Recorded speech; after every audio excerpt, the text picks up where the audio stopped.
pois tu não tens mensagem conveniente. Não sei se os irmãos têm uma versão que diga isso. Ou você não levaria recompensa pelas suas novas. Você não tem mensagem conveniente. Mensagem tinha aquele que foi enviado.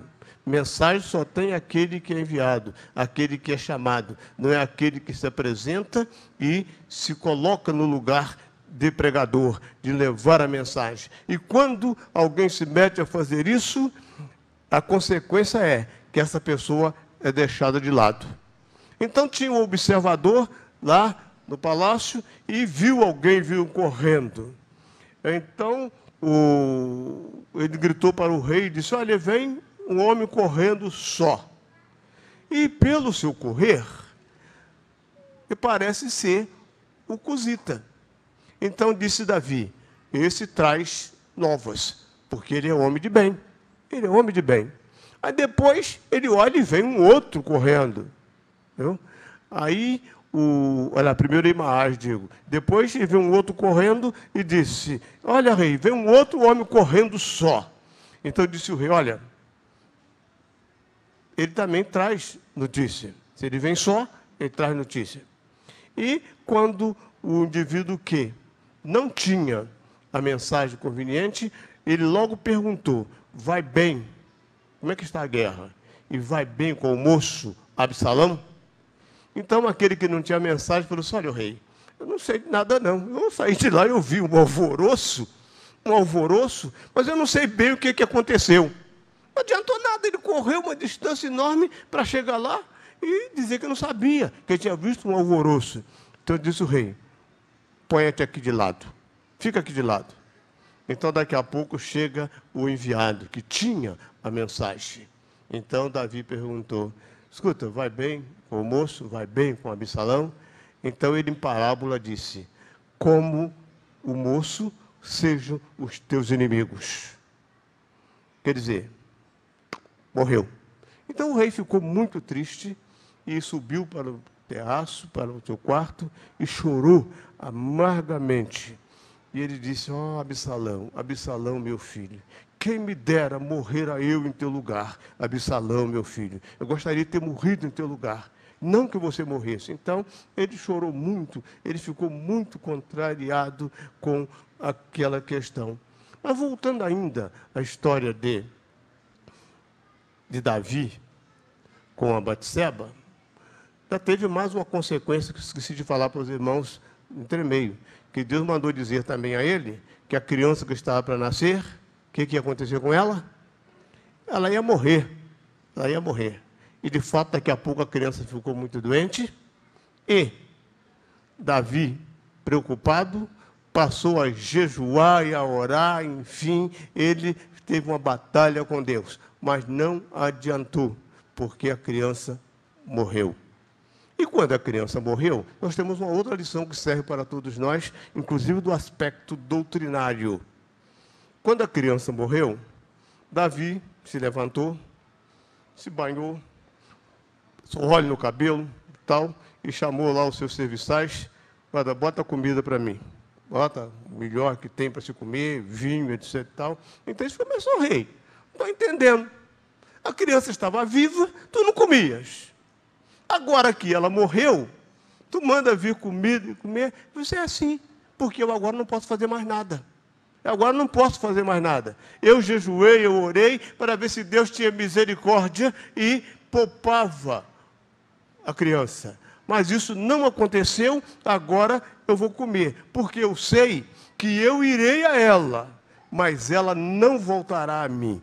Aí cai por terra a doutrina da reencarnação. Quem foi não volta. Eu tenho certeza que eu irei a ela, mas tenho certeza também que ela não voltará a mim. Então, ele comeu e se alimentou. Vamos ver aqui o que continua a história. Absalão morreu e tudo mais, aquelas consequências, o indivíduo não tinha mensagem. Agora é o seguinte: nós, meus irmãos, temos uma mensagem. Joabe disse ao moço que queria ir: hoje você não será portador de nova, porque morreu o filho do rei. Mas nós fazemos o contrário. nós temos uma mensagem, é que o filho do rei morreu. A nossa mensagem é esta: o filho do rei morreu. O filho do rei morreu não como o filho do rei Davi morreu, pela rebeldia dele. Mas o filho do rei morreu pela minha e pela tua rebeldia. O filho do rei morreu para que eu não morresse, para que você não morresse. Porque as consequências, o salário do pecado é a morte.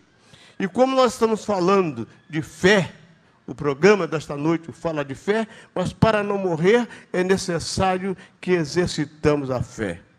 Jesus Cristo, lá no Evangelho de João, ele diz o seguinte, João 12, 38. Assim como Moisés levantou a serpente no deserto, assim importa que o Filho do Homem seja levantado. Mas que tem a ver uma coisa com a outra? Quando o povo pecou lá no deserto,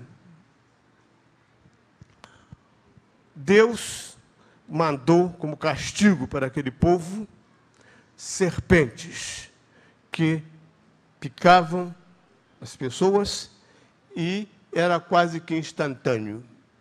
Picava, morria. Picava, morria. E o povo, então, reconheceu que tinha pecado e procuraram Moisés. Moisés, clama ao Senhor, vê se Ele afasta de nós esse castigo, para que nós não continuemos a morrer. Então Moisés foi a Deus e disse, olha, o povo reconhece que pecou, Senhor. E pediu-me para que intercedesse, falasse com o Senhor para retirar esse castigo. Então Deus disse a Moisés, olha Moisés, você faz uma coisa, faz uma serpente de bronze, outra versão de metal, como as serpentes que estão atacando o povo, coloque-a na ponta de uma haste e finca lá no meio do arraial. E diga ao povo que eu mandei dizer que a solução está aí. Todo aquele picado pela serpente que olhar para essa figura de serpente que você vai levantar, ele não morrerá. Ele não morrerá. Olhai para mim e vivereis todos os termos da terra.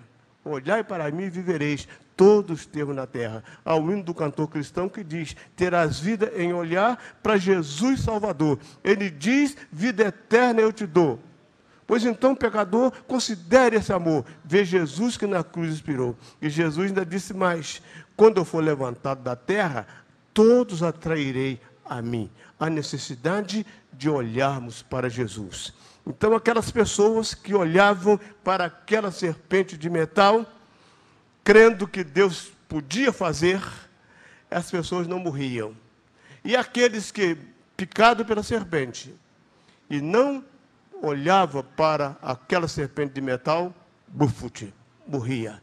E assim o mal foi extirpado. Mas, como nós vivemos, não é só no Brasil que o povo gosta muito de um símbolo, gosta muito de idolatrar e etc. Tal, também no passado acontecia isso, e talvez mais do que agora. Então aquela serpente passou a ser endeusada.